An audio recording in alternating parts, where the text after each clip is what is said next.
Hey guys, and welcome to the Moms and Murder Podcast, a true crime podcast featuring myself, Mandy, and Melissa.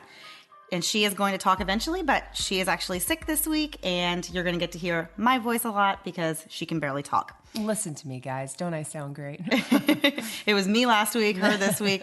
Hopefully next week we will all be back to normal. We're working. We're working on it. Yeah, we're actually several days behind on recording this episode, but even though we're under the gun, we're going to get it done because we would never want to leave you guys hanging without an episode on Tuesdays. There you go. So actually, Melissa does have a couple of notes that we're going to share with you guys today. A few points we want to go over before we get started, and I will let her kind of go into that, and we'll see how that goes with her speaking voice. My husband's going to kill me. He does all of our editing, and so there's going to be like 5,000 notes for me that says cough, sniff, please edit. So anyway, we have a few housekeeping notes, which is appropriate as we are moms, and we are basically like servants and don't get paid and all that sort of thing. So it works for us. In the coming weeks, we have a few other podcasts we're going to be collaborating with, doing some fun stuff. Some of us might be featured on a few things. By some of us, I mean both of us. And so some really cool, fun things with other podcasts we really enjoy. So we'll let you guys know about that. One note, I already told Mandy about this and she got a good laugh. We really do believe that in each of these podcasts, people are innocent until proven guilty. Right. No matter what we think about the toot guy, people are innocent until proven guilty. So I wanted to put that out there. Yes. It's an important piece. And so although we do have theories and stuff, that's a very important thing to remember. Also, we have a new Facebook discussion group. Mandy, do you remember what the long title is to our Facebook discussion group? Moms and Murder Discussion Group? Probably. There could be an extra word, but I think if you type in Moms and Murder, you should find us. It's a fun group. We have several people in there now talking about different episodes, random things, different shows, whatever you want to talk about. We're just keeping it really light, politics free, because we do that with our own podcast. So if you guys want to come in and join us, we would love it. Also, today we're recording our first Patreon episode. Yay! Very excited. And so we're going to basically keep Patreon episodes mostly to some unsolved stuff with people still lurking out there. So if they want to kill us after they hear about us, at least they paid us a few dollars before they found out that we talked terribly about them. So yeah, we're a little nervous about those cases where the perpetrator is roaming free and, can find us. Throw a couple quarters at me and it'll all be worth it. Just throw them in my casket. That's fine. And lastly, we talk about iTunes reviews at the end of our episodes, and it's so nice. And we've had so many wonderful iTunes reviews, and we appreciate the feedback from everyone. And on our Facebook group, lots of reviews, and that's been really nice. Stacy is someone that's a new person listening to us, who's very sweet, and we've gotten to talk to her some.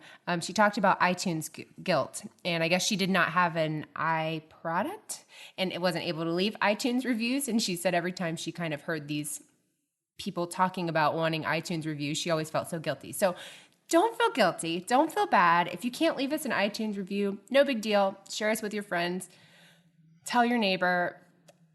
Don't tell like a perpetrator or anything, because we don't need those people listening or finding out about us. But so don't feel guilty. We enjoy, and we're so happy you guys are listening. So I'm passing it to Mandy before I cough all over myself. Okay. So this week we are going to go into the case of Sherri Rasmussen. And this is not a recent case, so you may have heard of it if you are really into true crime, which I think everybody listening is. This actually happened in the late 80s. So we'll start just with a little background on the case. And as all the other cases go, they get a little wild and crazy. Also, whenever Mandy first brought up this case, I was a little on it because... I actually was too. Is it terrible that because it was from like the 80s, I look at them and I'm like, I don't know. It doesn't seem so maybe real. I don't know what it is. But all that terrible hair and feathers everywhere and stuff. It just was like, I don't know how much I can get into it, but I got into it. So, well, I did too, actually. I had a hard time getting into it. And as I said, we were kind of behind the curve this week. We normally record episodes on Wednesday nights, and today is Sunday. And so we are really, really under the wire here. But, after I started getting into the details of the case, I realized that it really was not as boring as I initially thought it was. No, it's crazy good. So yeah, all the great elements of a really good true crime case are there. So with that said, we will just go right into it. In 1986, Sherri Rasmussen, I'm glad you're saying that. Tongue twister, was a 29-year-old newlywed living in a condo with her new husband, John Rutan. And this was in... I don't even know how Van Nuys. Oh, you? Yes. Thank you for I'm jumping so excited. in there. Okay. Nuys apparently is eyes. And I can't wait till Roseanne from California Dreaming Pod hears us pronounce this. Please tell us we're doing it right, but I think it's Van Nuys. Okay. I never would have said it like or that. Van Nuys. I don't know. Okay. Go with Van Nuys. We'll go with that. In California. She was a graduate of Loma Linda University and was the director of nursing at Glendale Adventist Medical Center. And she was very successful and highly regarded by her coworkers. I believe she was actually a critical care nurse, but she also had moved up the ranks and kind of started teaching classes like to other nurses and doing a lot more of that type of stuff around the hospital. She was a boss lady. She was, yeah. And everybody really liked her. And like I said, she was very successful and really liked her job and loved doing nursing and taking care of people and everything. Back to the decades. Whenever you see people from different decades and you're like, is this person attractive? Like, would they be attractive now? Or were they attractive in that decade? I can't tell. She was really beautiful. Right. I hated her hair, but very, very beautiful. Right. Well, we hate her hair now because it's 2017, but...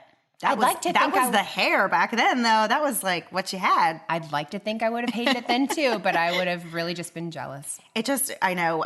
One of the pictures I saw of her online, it just reminded me of like the old glamour shots where you go and like they'd really tease up your hair and just an old 90s, with the blurred edges. Yeah. You know what I'm saying? Very kind of soft like. Yes. Did your mom ever we used to do elephant ears? Like, oh my gosh. My mom did that until she was like, I don't even know.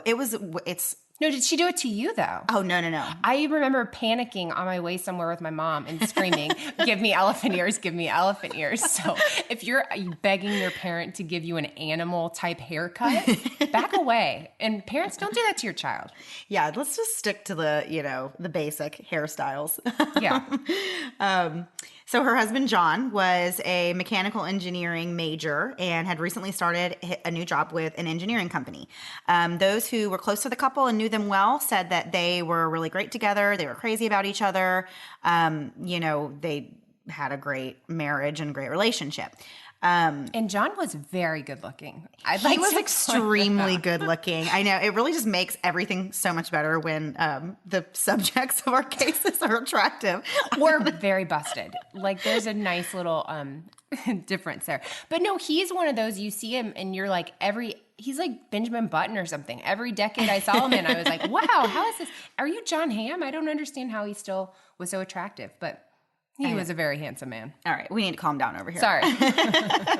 On the morning of February 24th, 1986, Sherri had called into work and she said that she had a back injury from an aerobics class and she wasn't going to be able to make it that day. So John left her home on that morning and went into work as usual. Right. And around 9:45 a.m., a neighbor noticed that the garage was open at their condo. So they lived in a condo. I'm guessing they must have had I don't know how they had a garage if it was a condo.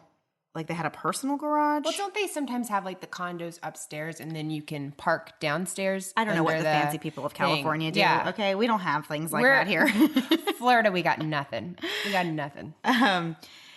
So he had called the house several times throughout the day, probably just to check on her since she wasn't feeling well. Right. And all of his calls went unanswered, but he, I guess, just assumed that she was lounging around the house. And it's not the age of like cell phones and stuff. You can't text somebody and say, it just seems so, I know. I forget. This is in the 80s. So yeah. So if you call someone and it rings and rings and rings and goes to their answering machine with their tape.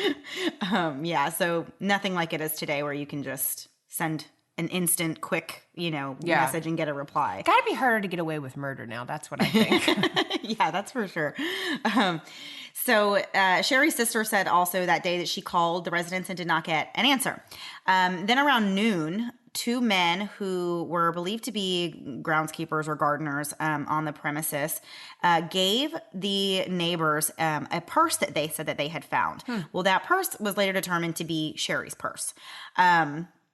And there was also a maid cleaning a nearby condo unit that claimed that she had heard two people fighting and what sounded like something was falling around 12:30 in the afternoon. So when John returned home that evening from work, he found, of course, that the garage door was open and Sherri's car was missing. So a little note about this car. This was a BMW that he purchased for her as an engagement gift. Of course. I don't understand how we've managed to find all these cases where everybody is so rich that they can do things like give you a car as a gift. Right. And I mean, when I got engaged, the only gift I got was the ring. Right. So, I thought too. Like, I thought that was a gift. But also it reminds me of like a push present. I did not get a push present. I don't understand those. I mean, I'm jealous of those. Right. Straight up. My push present was the child screaming, coming forth from my undercarriage. So, Oh my gosh. Oh my gosh. Okay. Melissa's going to have a coughing fit after all of that. So I'm just going to continue on here and we're just going to ignore that. So anywho, I actually have written here in my notes, why didn't anyone buy me a dang car? yeah. But our notes are very, very good, guys. Yeah. So he thought that it was strange that she would have left the house without really mentioning it to him, just given, her reasoning for staying home in the first place that day. And I guess he also realized that their answering machine was not activated, which was something that they always did when they left the house. So what an 80s thing. I didn't even know.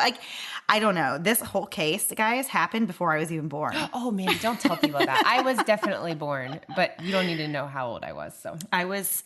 Shh, don't tell people. I was probably Mandy, a thought at least at that point. you were a twinkle in your mother's eye. I love your mom. I know, she's great. So when he did get home, like I said, there was broken glass on the driveway. The garage door was open, and he just made his way on inside to check out what was going on. Sure. So when he got inside the residence, really the first thing that he saw was Sherri on the ground. And of course, she was dead. And she had been beaten really badly and shot 3 times. So it looked like somebody possibly had maybe broken into the house. Right. And, maybe it came upon her and didn't expect anyone to be there. And, it was just a bad situation where she ended up getting killed in some kind of a home invasion or something like that. And that's kind of what that's what it looked like. There was some signs of a struggle. Like you could tell that she had really put up a fight with whoever was in there with her. There was a credenza knocked over, what is a credenza? I was going to say. Is it like a sofa table? Hold on. What is I'm that? not even. Nope. Unless we can go back and edit this, I'm not guessing anything. No. I think it's like one of those it's a long table. So dumb. We're on so much medicine right now. But how do you knock over something like that large? I don't know. Well, I saw that the struggle could have taken up to an hour and a half. I saw that too, which is a long time to be having a physical confrontation with someone. Stabbed myself to make it be over. Like, I can't. Right. I'm not going toe to toe with somebody for an hour and a half. 5 minutes, I'm out of here. Right, exactly. Like dead. I'm fine with that. Right. You're fine with that. I've accepted my existence. I'm done. Oh my gosh.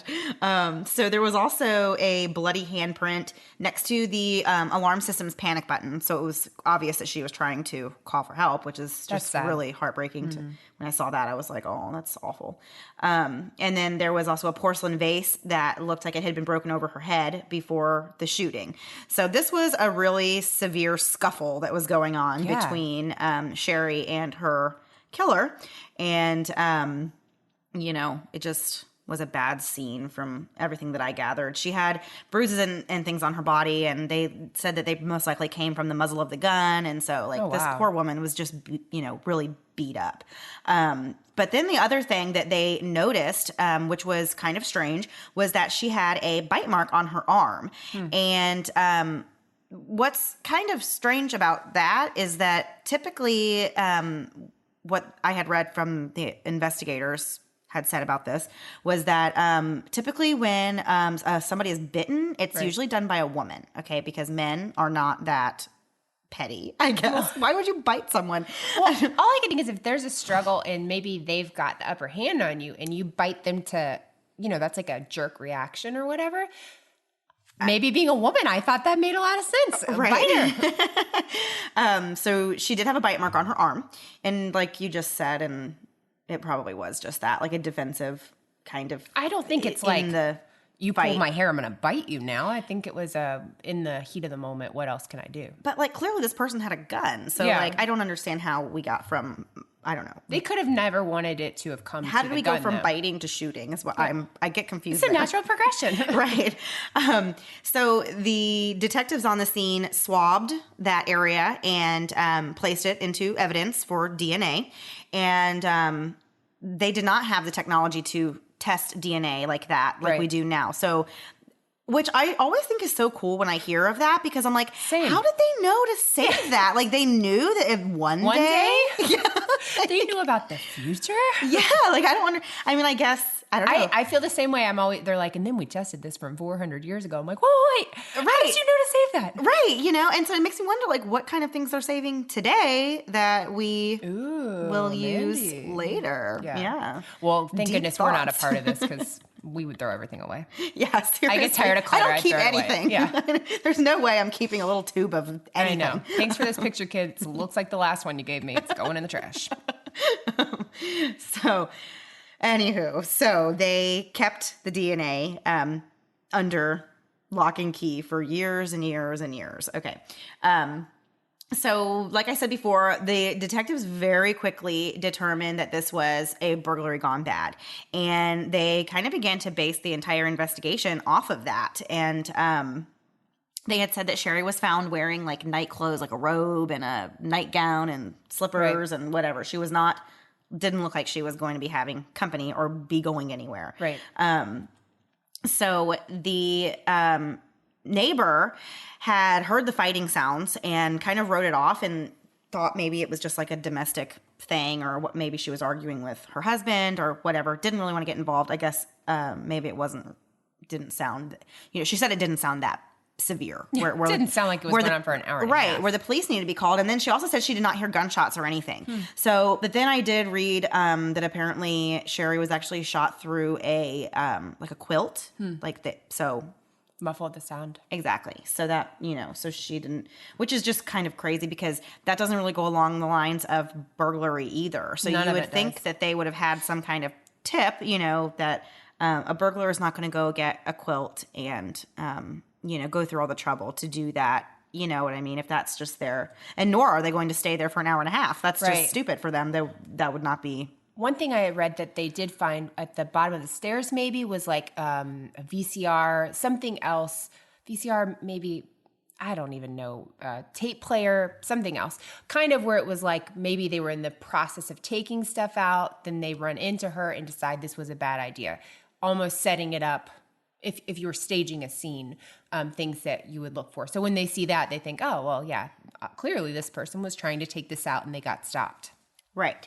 Hey guys, as you know, I'm someone who loves knowing a little about everything. I love the news, I love entertainment, I love it all. But sometimes I don't have enough time to get all the information, all the little details and the minutia of everyday news because my goodness, it's constantly going. But thanks to the Newsworthy podcast, I can get all I need in little bite-sized pieces. So if the stress of the news is getting you down, but you still want to know what's going on in things like the election, check out the Newsworthy. And in these 10-minute episodes, they're just on the go listening. I can listen to it quickly on a walk, on my way bringing my kids to or from school or one of their activities. When I'm in line at the grocery store, there's never a wrong time to listen to the Newsworthy. But if you feel bogged down by the news and kind of the negativity of it, but you still want to be informed on what's going on, the Newsworthy is the place to do it. Erica at the Newsworthy is an independent journalist, and her team does really all the hard work and research for you. I love that the episodes are so well-rounded, and there will be fun stuff like tech or big stories, but the way Erica gives this, efficient and neutral overview of the news, and in just 10 minutes each weekday, it's wipes. It's perfect. Just search The Newsworthy in your podcast app or go to thenewsworthy.com to start listening. Again, search for the podcast The Newsworthy, 2 words, The Newsworthy, to make staying informed easier and more enjoyable every weekday. It's been a while since I've had a baby of my own, and some days I miss it so much. The baby cuddles and baby smiles, but when it comes to diaper rashes, not so much. I remember the first time my oldest had a diaper rash, I was really devastated. Here's this tiny thing totally dependent on me, and now she's fussy and obviously uncomfortable, and I'm supposed to have the answers. Well, with time and treatment, it went away, but what I really wanted was to avoid it altogether. And now, baby butts rejoice. New Huggies Skin Essentials are here, a brand new dermatologist-approved line of diapers, wipes, and pull-ups training pants, all designed with baby's sensitive skin in mind. The wipes are thick and have 0 harsh ingredients for a great, gentle clean. Pull-Up Skin Essentials has got your big kid covered too, with a training pant that's ultra soft and breathable to help protect sensitive skin throughout potty training. Whether you're a first-time parent or a seasoned pro, make it easy on yourself and your baby with Huggies. Learn more at Huggies.com. Once again, head to Huggies.com to learn more. So they also said basically that the BMW was stolen as the getaway car after this happened. And then the only other thing missing was John and Sherri's marriage license. Sure. So that's a very odd thing to just go missing. Yeah. Also, how would you even notice that was missing? Like, that would take me, like, until I had to renew something. Right. Or I wouldn't even know. I know. death. I don't really know when that would come up again. Unless maybe they just had it. I mean, they were kind of newly married, so maybe they had it out, or, you know, maybe on a dresser or something. I mean, if your piece of cake from your wedding is stolen from the freezer, that would make sense. But your wedding, I mean, Please don't take the it's not cake. a diploma. Don't eat it either. That sounds so disgusting. I did that. You're we weird. did that. No, we're not weird. I'm sure lots of listeners lots of have people done do. it. You're we all saved weird. it. We froze it in a deep freezer, thawed it out a year later, and ate year-old cake. It was great. It was so tasty. I think I probably ate a donut that day anyway, so it didn't really matter. So the lead detective on this case was Lyle Mayer, and I love that name, Lyle.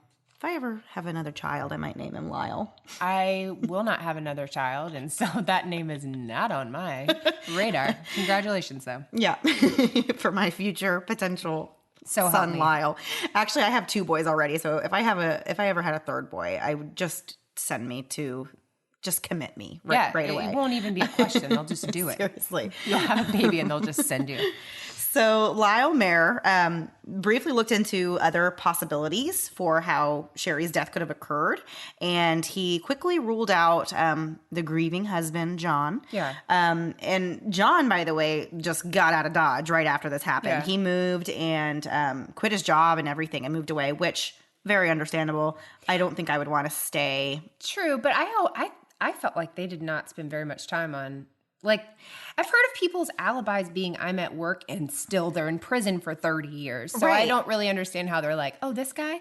But he was kind of like John Hamm's character in The Bubble on 30 Rock, which is my favorite This is the second episode. John Hamm reference today, Because guys. he was on 30 Rock and he was in The Bubble, and how, like, for these people, everything's just magic, and people, like, try to have them become models on the street and stuff. This guy was that good looking that, like, they were probably like, oh, you were at work? Okay, great. Have a good day. That's how I would interact with him. Yeah. I would be so nervous. It would not work good. Seriously, if you haven't yet, you need to go Google John do that. Rutan because he is a good looking dude. If you need a little. So much cough medicine. So much cough medicine. We have problems, you guys. Oh my gosh. So the police remained focused on the suspicion that this had been a burglary. And their theory was kind of substantiated by the fact that there was a similar robbery that took place just a little while later.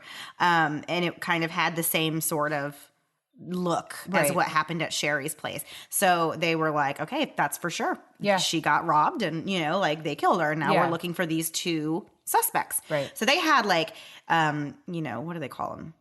The drawings. No, I'm not going to tell you. I'm going to make you think about it. Sketch. Yes, they had these sketches done. And so they're like looking for these 2 men who they say have done this because they think it's 2 people, right? Not just one. They think there was definitely 2 people there. So that was that. So that's really the story of what happened in the case. And, as these things go, there's always more to the story than just what the story is. The rest of the story. Yeah. Does that there's more to the story than I don't know. I need to stop. There's going to be some edits. Yeah. So while John was in undergraduate school, and now we're going back a little bit to kind of give a little bit of background because you need to know it.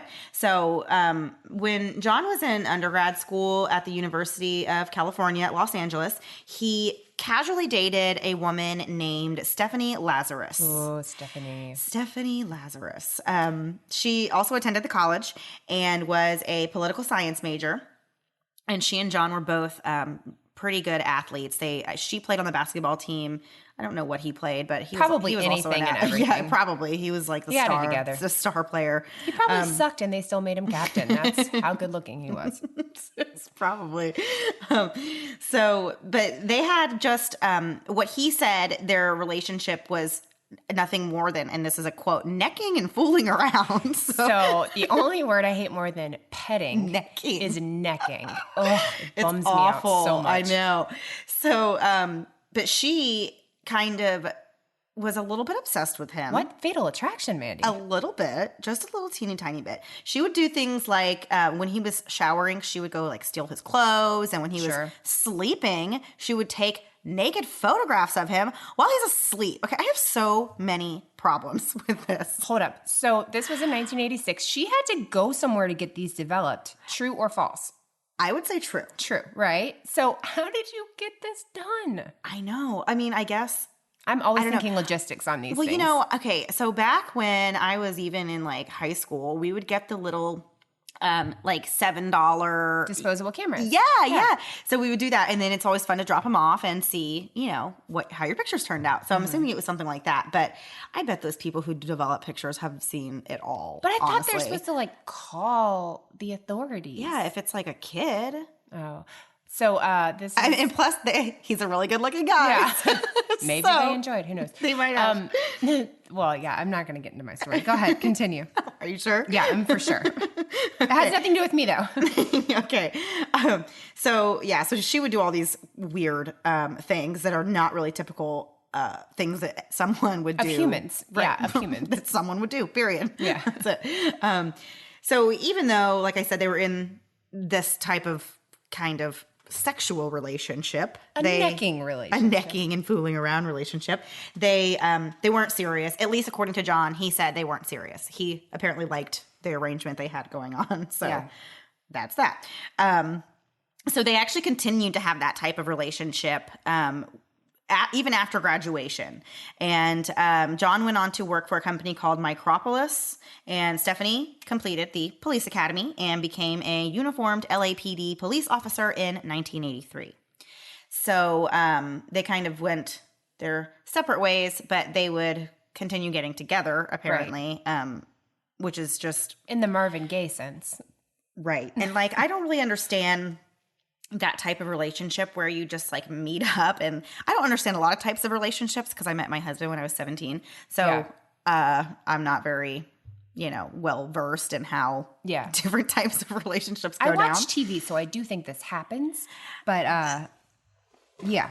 It just seems weird. It seems like at some point you would make it more of a thing. Someone's going to want it to be more of a thing. Right. And Stephanie did. She sure did. This is my new radio voice. So at one point, Stephanie had thrown John a 25th birthday party. It was a surprise party. And but at this point, she was unaware that John had been seeing other women. So you can imagine how that's going to go over when she finds that out. Guys, this would have been a Lifetime. This could have been what Lifetime Movie Network was made on. Whole network was based around this story. Yeah, I agree. There's so many just parts of this that it would make a great Lifetime movie. So when Stephanie found out that John was in a serious relationship with Sherri, of course she got really depressed and upset, and she really didn't like that too much. Sure. And she was actually wrote a letter to John's mom. This is in August of 1985, right? And you're not his fiance, wife, nothing like Yeah. I would be really freaked out if just some casual encounter started writing letters to my parents. Yeah. It's a little strange. But she wrote a letter saying that, quote, "I'm truly in love with John, and the past year has really torn me up. I wish it didn't end the way it did, and I don't think I'll ever understand his decision." So she clearly had a lot more feels for John. Lots of feels. And that he did not reciprocate, because at this point he is now in a serious relationship with Sherri. Right. So in Stephanie's own journal, she even wrote things like, I really don't feel like working anymore. John is getting married. She's clearly torn up about this. Sure. She's writing letters to the parents. She's writing in her own journal. I mean, it's like her entire day is consumed with thoughts of of John with his new relationship. In fairness to Stephanie, Sherri was a very beautiful woman. And if you've dated somebody and they've broken up with you and they're getting married, you want them to marry like a butt ugly, like...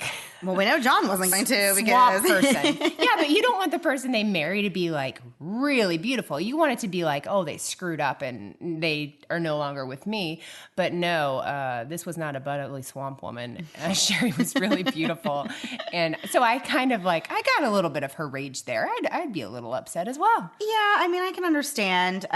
Also, Stephanie never had a good haircut in her 50 plus years of life. No, and none ever agreed with her. So many feathers. Even to this day. To this day. Prison couldn't get her a good cut.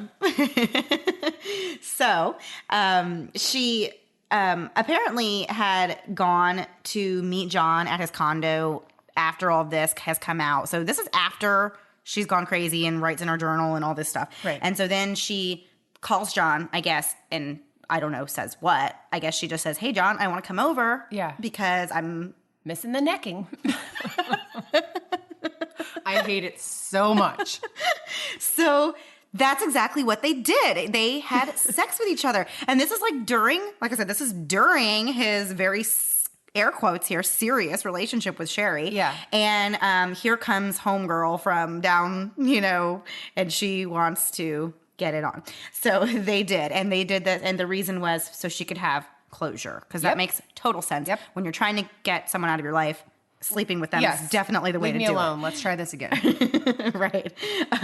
So later, in the night after she did that, she actually woke up one of her fellow officers and wanted to talk to him about it, and probably just had a little cry fest or whatever she did. But I'm sure. Or boiled a bunny on the stove, because this is Fatal Attraction. Right. But this is so messed up, though. I feel like even for John, you would think. Oh, he's the worst. Yeah, he is the worst. Why would you even entertain that whenever you know this person is clearly having some issues getting over you?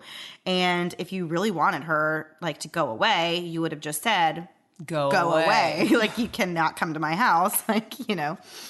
So Stephanie would also do some things like showing up at Sherri's job. Sure. And this is kind of escalating behavior. Come on, it's time to let it go. Yeah. Leave this poor woman alone. But she would show up to her job and harass her about John, and would say that if she couldn't have him, then no one could. That is a Lifetime movie quote, I swear. It's the classic Lifetime movie quote, actually. Come on, that is so dramatic. And during this time, Sherri even said, I think to her dad, she was considering breaking up with John over this harassment. And I don't blame her. That's a whole lot of crazy. Coming into your work? Right. And I would be if you cannot get this under control, we just can't be together. Yeah. I wouldn't want that in my life either, especially with her job being, she was very important. She did, right. And she definitely could not afford to have drama at her place of work. Honestly, I would have kicked that girl's butt if she came walking into my job. She said she was coming in all dressed provocatively to see Sherri. That didn't make any sense to me. No. And with that haircut, you're just not going to be able to pull it off there. So, yeah, basically all that to say that Stephanie was really obsessed with John in the worst kind of creeper type of way. Yeah. Just you don't want to have a person like that in your life. So if you do, then... We're not giving a PSA on this. Just move on, people. Okay, fine. Okay. No necking. So Sherri's parents, Nels and Loretta. Nels. I wonder if that's short for something. I hope it... Nelson, it has to be. Oh, duh. I didn't even consider that. They always believed that Stephanie was a prime suspect in their daughter's murder just because of things that Stephanie, of course, that Sherri had shared with them about things that Stephanie was doing. And she kind of felt like that Stephanie was stalking her and was kind of hanging around. And she would like see her everywhere she went, you know, just random places when she would go to the store, like, oh, guess who else is there at the same time? You know, just stuff like that. But she would say that she told her dad, like, you know, it was this person, blah, blah, blah, and they had crazy eyes. That's how she described it. So crazy eyes. Perfect. Totally. I hope that's not an offensive phrase, but I'm sorry. She had crazy, crazy eyes. Crazy eyes. She was crazy. So it works. Like I felt like it was just manifesting. If the shoe fits, right? Crazy was manifesting out of her eyes. So one of the reasons, I guess, that her parents felt strongly that Stephanie may have had something to do with it was because Sherri was actually a really tall woman. I read that she was almost 6 feet tall, or she was 6 feet tall, which I don't know anything about that. Melissa here is at least 7 feet tall. No, so. I'm 5'12". 5'12". I'm like barely 5 feet. Ugh, so I want to hear about she you petite towers over me, guys. I'm scared whenever we stand I'm graceful next to each like other. an angel. That's what I am. Graceful like an angel. Yeah, right. So because of this, and because also Sherri was very physically fit, and she, of course, like I said, did these aerobics classes and all that, and like, Not me. I just envy this life. I want to go to aerobics classes. Mandy, we're not actually in 1986. But it would be so fun. I know. We just want time to do things that we're never going to do. Yeah, it sounds good in theory. Yeah. So basically they're saying that it would have been hard for someone to like subdue her, you know, because she was a physically fit and tall woman. Not and, true. You know. Height has nothing to do with that. I can tell you. Again, I would quit very quickly. Well, this is just what her parents said. Yeah. Well, So she was a better person than me. So in 1993, the technology for DNA testing did become available. So 1993 is how long after the I want to make you do this the math. happened in 86? It was 7. Okay. 7 years. So 7 years later, the DNA testing did become available, and Sherri's dad actually offered to pay for it himself because he just wanted this done, you know, and they had already, you know, they have gone all these years now without having a solid answer on what happened to their daughter, you know, who killed her. And that's got to be heartbreaking for parents to not have, you know, even if you have suspicions, you want that like definitive proof so that you can put the whole thing to rest and, you know, just have closure with it and know, you know. Yeah. And John wasn't involved in the investigation. He wanted nothing to do with it. And the dad basically said, I think if he would have even said, look into Stephanie, they would have looked into her. But since it was just the parent saying it and they never knew her name. Which is also so weird to me that he was like bowed out of it. Like, this is his wife. I mean, they were newlyweds. Like, they were about to start their life together. You would think he would be a lot more invested. He was in the bubble, Mandy. If you're in the bubble, your life just is the only thing that matters. So telling you. But then also, like, you would think too, because obviously he knew about Stephanie's obsession with him. Yeah. So you would think that even he would have had a little bit of, you know, suspicion. Yeah. Or, you know what I mean? Like, at least he would have thought maybe. That whole thing gives me question. I don't think he had anything to do with it, but I feel like he could have been more forthcoming. Right. And more helpful with nailing down the person who did this. But the police told Sherri's dad that they would need a suspect in order to complete the DNA testing. So that's like a slap in the face, I feel like, to the parents. Like, they're saying, like, no, we don't take you seriously and we're not going to, you know, test the DNA against this person who has been proven to be an issue, you know, who was an issue. When you have no other suspects, you know. Right. And what's it going to hurt? Just do it, you know, and then everybody This is why we're not in law enforcement. Right. I have no idea how expensive this testing is or anything, but know how legal our ideas are, but just do it. Right. So John and Stephanie actually briefly reunited in 1989. Ugh. And apparently John had called the detectives that were working the case to ask if they still thought Stephanie might be a suspect in his wife's murder. So what? Okay, first of all, why are you getting back with this person? I don't know. You would think just move on with your life completely. Everyone. Like, X everybody out that was part of it before. Start fresh. And clearly he like would not have a problem getting a woman. Bubble. I'm telling you. But he goes with good old Stephanie. And by the way, something hilarious. Stephanie, Lazarus, had a really cute nickname, apparently, that her coworkers and friends gave her. So at first I thought it was a little bit offensive, until I watched her interrogation video, in which I thought, oh, well, that was nail on the head. What is her nickname, Mandy? Her nickname was Spazzarus, which I just love so much. I want to laugh, but I'll just start coughing. So I know, I'm on the verge of coughing too.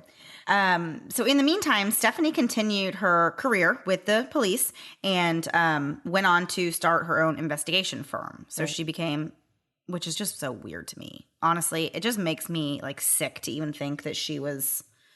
In all fairness, she became an art detective? An art detective. Well, that wasn't it. It was like oh my goodness, something like, I don't know. It sounded like a Nicolas Cage movie or something. An art heist detective, which I feel like, are you on call for that? Like, how often do they need you to look into these cases? Right. It seems kind of like a parody job. Right, right. Like, it's like, you want to be a cop, but you're just an art detective. So, I don't know. It seems kind of funny to me. Yeah. But she eventually did marry another man, not John, and adopted a daughter with him. So she kind of went on and started a life and put all of this whole thing behind her. Sure. Which, you know. Couldn't have done that before? Right. Exactly. So John also remarried and kind of moved on with his life. Yeah. So, and that's where things pretty much kind of the trail went cold kind of thing. Yeah. And nobody really got into this and for years and years to come. So actually, when I say years and years, I mean 23 years passed, you guys, before any break in this case came about. And it was still unsolved. Okay. And then a cold case detective squad decided to reinvestigate the case in February of 2009. So this is pretty recent. Yeah. And they discovered that the DNA from the bite mark on Sherri came from a female. So that kind of discredited their whole entire theory about two male robbers coming in. Right. And, at this point, the detective that was working on it was wanting to take a lot closer of a look at Stephanie. And after reviewing like the case files and everything, she had said, what about this female that was kind of a problem for Sherri? And, there was some reports of her doing things like going to her office and harassing her and all that. And, they said, we really do want to just check into that a little bit more. Yeah. And meanwhile, like I said, Stephanie is a officer working right next door to where these people are investigating her, and she doesn't have a clue. And so she, of course they knew they had to kind of tread lightly because this is going to be an armed officer. So they wanted to make sure that whenever they approached her with this to talk about it, that everybody was going to be safe. So they came up with some crazy plan to tell her that she had they had to talk to her about a case that she was working on, or they wanted her to go art thing. Yeah, they wanted her to go into the jail, I believe, because they knew that in order for her to go in there, she would have to leave the gun at the front, before she could go back to talk to this inmate that they wanted her supposedly to speak to. Thrilled, like finally she had something to do in her job. Seriously, best day ever for her. So they pulled her in to this interrogation room, essentially. And at this point, she has no clue that she's the one being interrogated. Right. She thinks that she's there doing police work and is going to be assisting on a case. And little does she know, within like 3 minutes of this, cop coming in, if you watch the interrogation, which I did, and it was long, but we'll sum it up for you here in a little bit. There's not much substance to the whole thing. It's kind of a lot of repeating summarize herself. It for you. I don't know. Okay. If somebody said so, okay. I don't know. Okay. If somebody said so, okay. Yeah, that was basically it. But as soon as that cop said, "Do you know who John Rutan is?" Like, you could just see it in her face. Like she was like, she tried to. The eyes like bugged out like a cartoon movie. Like, and obviously, like, you're around. busted. Like, why else would they be asking you about that? You know? Yeah. But she played dumb. Like she's like, oh yeah, that guy. Like, yeah, we were friends back in college, and what's this all about? And it was a million years ago. Like I just don't really remember everything, but yeah, I've heard of him. Sure. Just maybe. acting like it was no big deal. Especially whenever they asked about, did you ever see his wife? Oh, did I go to her office? Huh. I may have met her. I don't know. I can't say if I met her. physically confront her? I can't remember. If I got a knockdown drag out with somebody, I'm going to remember that. Well, that if you feathered killed them, you're definitely going to remember, I would say. I think the feathered hair started getting into her ears at some point during this conversation. So anyway, this kind of went on and on, like I said, for an hour. An hour and 13 I know. minutes. I listened to like the first 30 minutes, and then I texted Melissa and said, how far into this do they nail her? Because this is a lot of repeating the same thing over and over. So then I just fast forwarded and watched the end of it, where they asked her if she would be willing to submit a DNA sample so that they could just rule it out, If it was nothing, then it was nothing. But they wanted, they had reason to believe that she could be involved, and they wanted to know, would she submit her DNA? And her answer was, maybe. Yeah. Like, what do you mean, maybe? Yeah. Like, what are the determining factors here? Right. So they did let her leave. They told her she was free to go. And I loved this part. Yeah, they told her she was free to leave, and she said that she needed to talk to someone, assuming a lawyer. Yeah. Yep, you need a lawyer up at this point. I would say so. I would have said an hour and 13 minutes ago. You should have thought about it, but okay. Yeah, right. So they did let her go, and as soon as she walked out the door, they arrested her. I don't think I mentioned, though, that they had gotten a hold of a discarded like drink bottle or something, and used that to test the DNA, which they had already of gotten course her was a DNA. match. Right. And then I did, in some of the stuff I read, I was reading that actually her lawyer really tried to dispute that evidence, and saying that like the DNA tube was not properly stored, or the baggie that it was in was like not sealed all the way or whatever. And so he tried to say that that evidence couldn't be used against her because of that. Okay, seriously, I'm so glad that the jury didn't buy that, because like, I'm sorry, even if there was a mistake and you accidentally opened up the little baggie that the tube was in, it's not a mistake that's going to be like a 99% match of your DNA. Okay. Right. That's obviously your DNA. Like, just shut up and, you're caught, Close your eyes and go to jail. Close your eyes and go to jail. So she was arrested on June 5th, 2009, and charged, of course, with first-degree murder. And on March 9th, 2012 is when she was found guilty and sentenced to 27 years in prison, and she gets credit for time served. So what? I don't understand this. Like, why are we giving her credit for anything? Okay, she already walked a free woman after she killed someone. She spent almost 25 years of her life living like a normal person, when she should have been in jail the whole time. And I think it's pretty normal for them to give them credit for time served, because she was already in there for 3 years. I don't care. It's just that the prison sentence was so light. 27 years.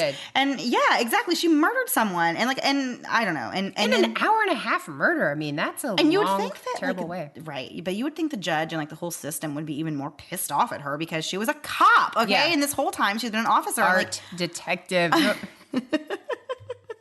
She just had kidding. A badge. Jeez. True. She was a legit police officer. She was. So she will be eligible for parole in 22 years. Well, I guess I wrote 22 years, but that was probably from the time that she... That was 5 years ago. Do the math. Right. So now she's 57 years old, and she'll be 74 when she's eligible for parole. So, you got a few good golden years left there at the end. Maybe she'll get a new haircut by the time she gets out. She'll update it somehow. So that is our story of Sherri Rasmussen and Stephanie Lazarus. Depends on how Spazarus. you want to... Oh, Spazarus. Joe Rutten. Well, she called him Rutten, but it looks like Rutten.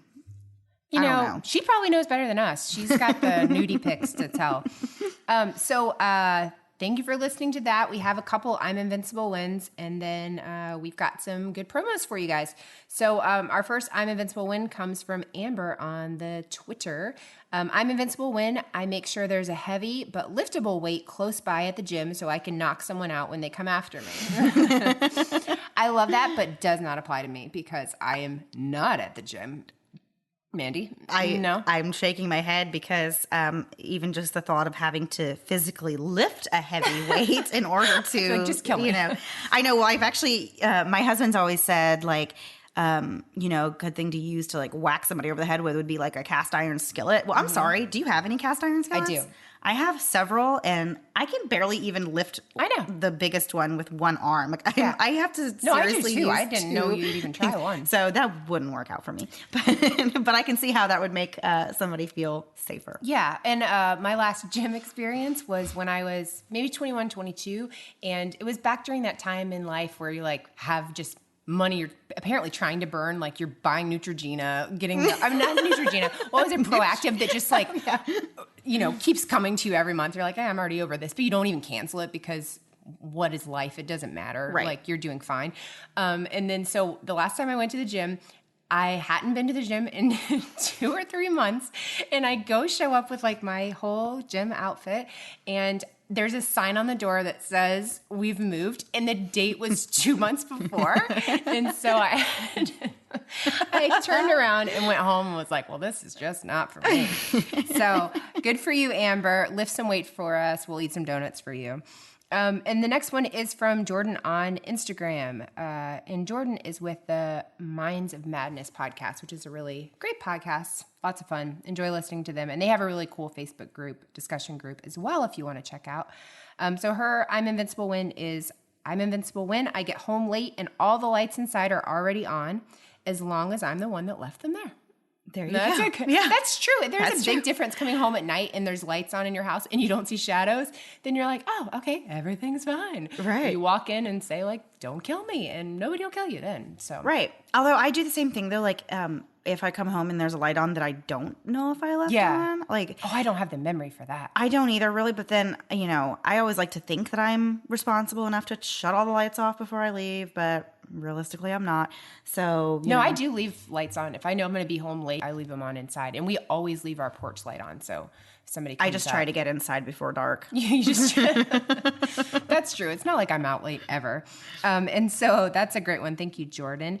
And the last one is from Terry. And we got this from email. And I love this one. This is such a mom one. I feel invincible, or I'm invincible when I let my 20-year-old leave for college 8 hours away when all I want to do is drag her to her bedroom and lock her in and keep her safe. Oh, that's sweet, but also a felony. So please don't forcibly hold your daughter against her will in her bedroom. Please don't lock your children, or we'll have to cover a story on you. And we don't want to do that. You seem like a very nice lady, Terry. So no, but honestly, I'm a long way away from kids going to college. But I'm with you. I might just tell them that there's no such thing as college. So thank you guys for listening. Keep sending in your I'm Invincible wins. We'll have our Patreon episode up in the next day or two if you were interested in that. And now we have 2 promos of shows we're really excited about. One is for Kiwi Crimes. If you haven't listened to Jess with Kiwi Crimes, she's great and has a great accent, and everything she says just sounds lovely. And I could hear her say the word toilet, and I think that would sound really cute and adorable. But she's great and covers really cool cases. And the other one is Javier with Pretend Radio. And I am obsessed with this show and told everyone about it.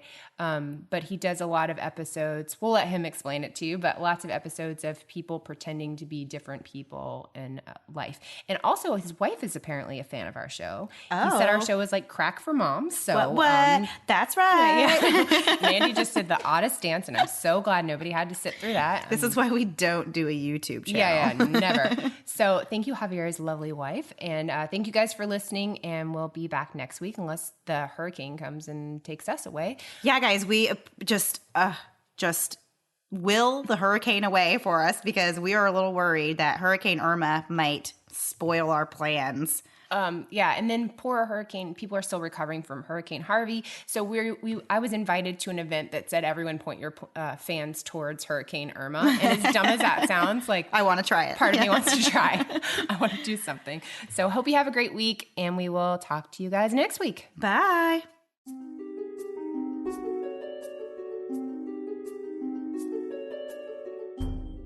Kia ora, I'm Jess, the host of the Kiwi Crimes podcast.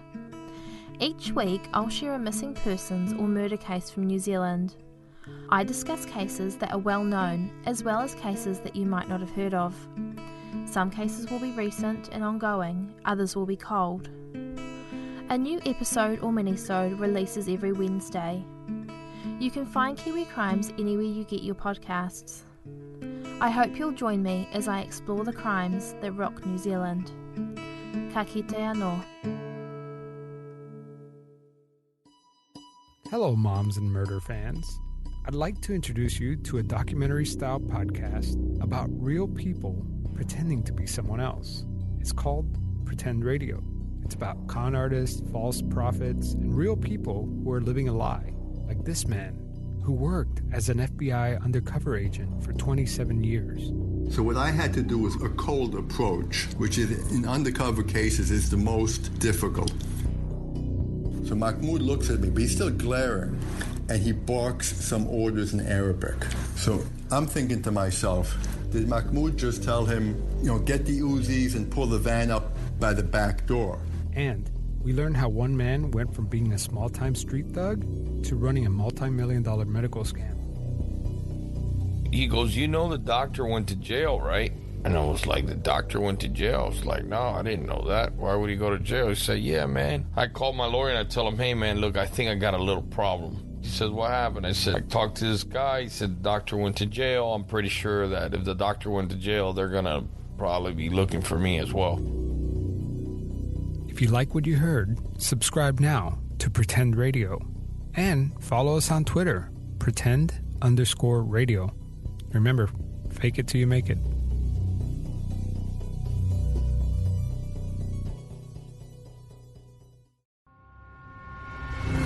Thanks so much for listening to the Moms and Murder podcast. Make sure to check back with us next week for a new episode. You can also find us at momsandmurder.com, where you can connect with us via social media. Please make sure you subscribe and give us 5 stars, because giving us 4 stars would be a crime. Thanks so much.